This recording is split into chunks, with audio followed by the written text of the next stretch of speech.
Our topic is watch out for the wooden shoes. The word worry comes from the Anglo-Saxon word "regen", meaning to choke or to strangle. So if an enemy were to put his fingers on your throat, around your neck, and press it hard as he could be doing you essentially the what you do to yourself when you worry or when you fear for something. William R. A.G. said, worry is interest paid in trouble before tomorrow's due. So Satan tried to crush our spirit in getting to bear tomorrow's burden, and it will rob us of our enjoyment for today's measure of grace. So if you're worrying about tomorrow, it will rob your happiness of today or your enjoyment for today.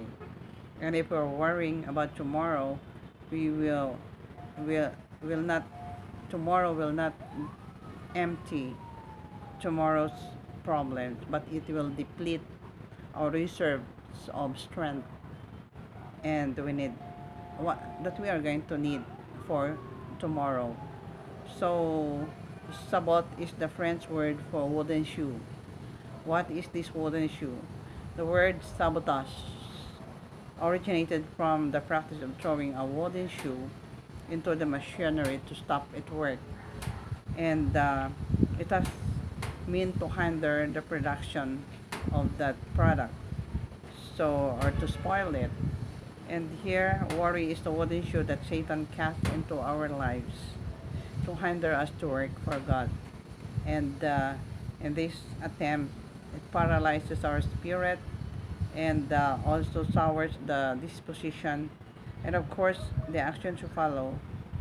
And of course, it will also hinder our Christian service, especially in doing good things for the sake of the Lord. So, how can we overcome worry habit? The author, um, George E. Knowles, have some suggestions that they will be giving us. There are some practical suggestions.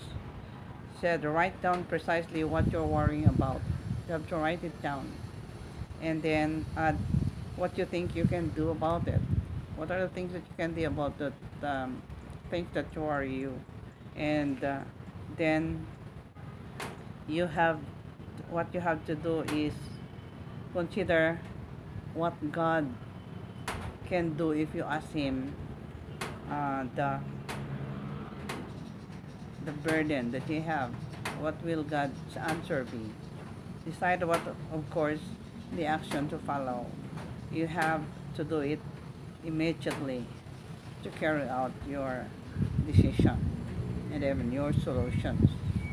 So, an early manuscript records name a man called Amerimos. Amerimos, which may be translated without worry.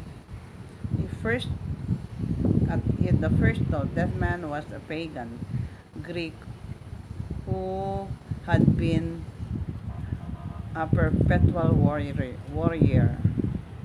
So after his conversion to Christianity, he stopped worrying and changed the name Amerimos, the man who never worried. So as God give us victory over the worry habit, yung pag-iisip, yung fear, or any other, may we come to know as men of women of God who do not worry at all. And many others through our witness also come to trust the Heavenly Father who cares for us and all that He wishes for us to relieve us from the burden of worry. So we have to place our worry to God and not on our minds and our hearts.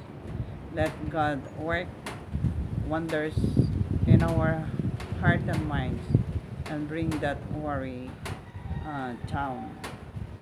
And to close with this, I like to read a passage from Matthew chapter 6, verse 25. It says here, therefore I say unto you, do not worry. So, friends and watchers, do not worry and place all your worries to God, and many things God will look at it and will give solutions to our worry problems. Thank you for watching, and may God bless us today.